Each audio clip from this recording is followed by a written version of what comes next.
আজি প্ৰথমবাৰ ফ্লিপকাৰ্টৰ পৰা মেকানিকেল বস্তু অৰ্ডাৰ দিছোঁ কেনেকুৱা হয় আমি চাওঁ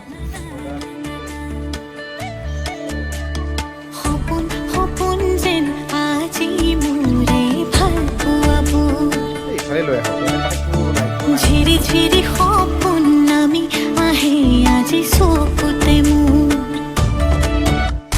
সপোন সপোন যেন আজি মোৰে ভাল পোৱাবোৰ গতিকে ট্ৰাষ্ট কৰিছোঁ চাওঁ কেনেকুৱা লাগিছে কেনেকুৱা লাগিছে কেনেকুৱা লাগিছে মা কেনেকুৱা লাগিছে গতিকে এইটো ডিজাইনটো দিছোঁ